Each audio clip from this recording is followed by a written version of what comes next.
दोस्तों, आचार्य चाणक्य की नीतियां और विचार भले ही आपको थोड़े कठोर लगे, लेकिन ये कठोरता ही जीवन की सच्चाई है।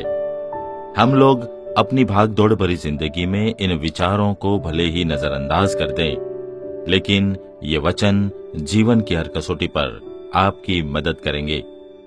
आचार्य चाणक्य के इन्हीं विचारों में से आज हम एक और विचार का विश्लेषण करेंगे।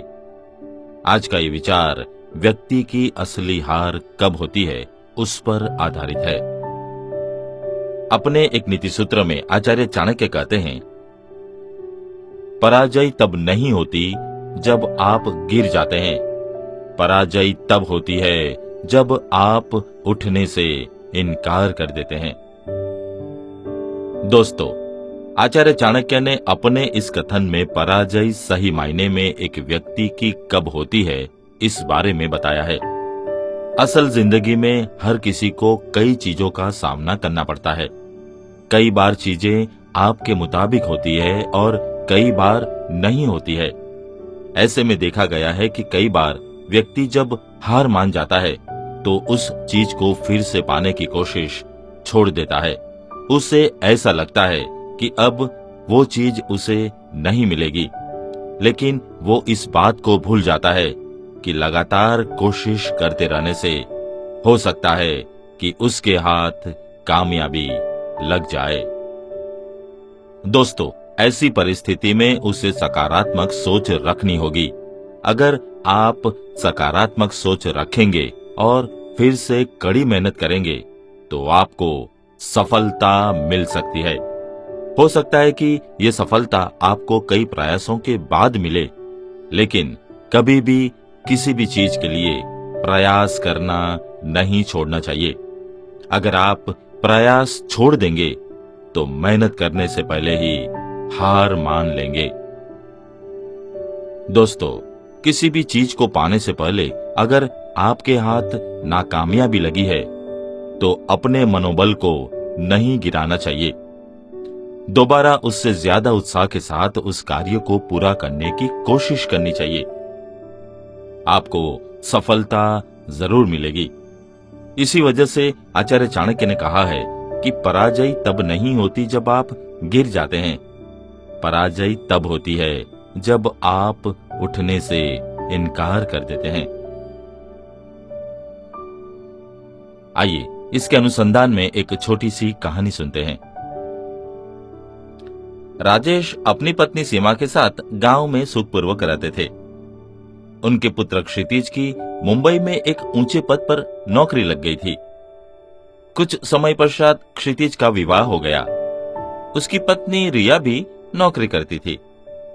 दोनों अलग अलग एनजीओ में नौकरी करते थे। क्षितिज के विवाह के कुछ महीने पश्चात ही उसके पिता राजेश की मृत्यु हो गई। अब खेतीबाड़ी का सारा काम उसकी मां ने संभालना आरंभ कर दिया था। अकेली सीमा को गांव का काम संभालने में बहुत परेशानी होती थी। वह पढ़ी लिखी भी नहीं थी। 2 वर्ष इसी प्रकार बीत गए। इस बीच रिया ने एक पुत्र को जन्म दिया।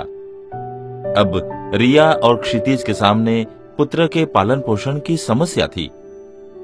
रिया ने क्षितिज से कहा, क्यों न पुत्र की देखभाल के लिए गांव से बच्चे की दादी को बुला लिया जाए। गांव में वैसे भी वह अकेली रहती है। क्षितिज को यह बात सही लगी और दोनों मां के पास गांव पहुंच गए। उनका हालचाल पूछकर उनको अपनी परेशानी बताई। फिर उन्हें इस बात के लिए तैयार कर लिया कि वह गांव की जमीन और घर बेचकर उनके साथ मुंबई चले, वहां अपने पोते के साथ अपना जीवन व्यतीत करे। दादी पोते के मुंह में जल्दी से तैयार हो गई। सीमा अपने बेटे बहू के मुंबई वाले घर में उनके साथ रहने लगी। उनके बेटे बहू का तो अधिकांश समय नौकरी के सिलसिले में बाहर ही गुजरता था।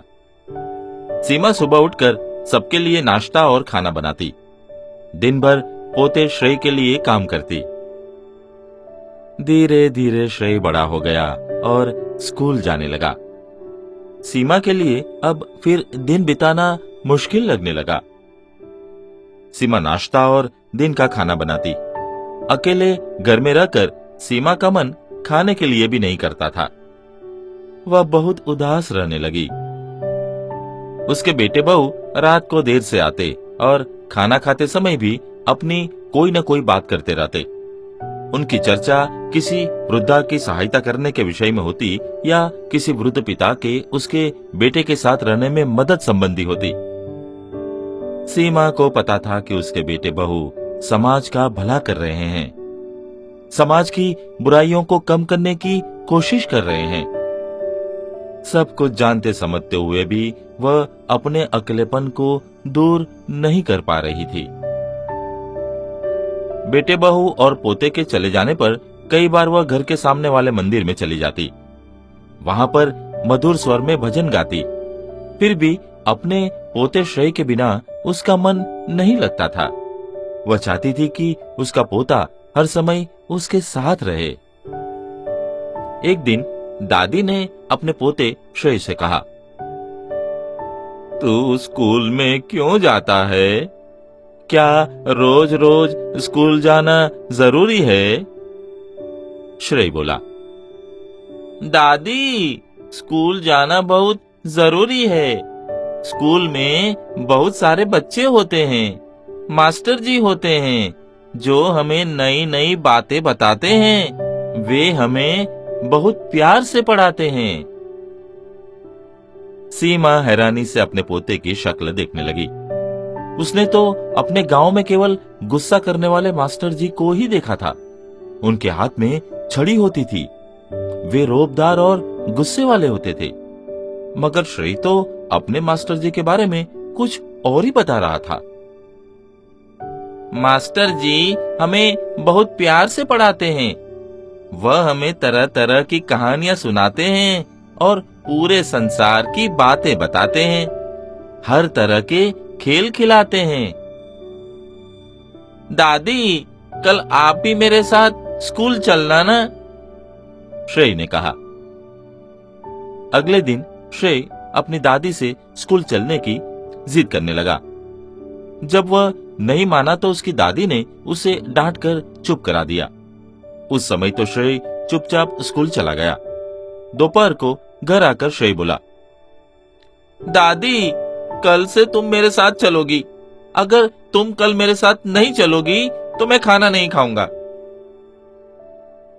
आगे क्या हुआ, ये जानने के लिए हमारा अगला एपिसोड जरूर सुनें।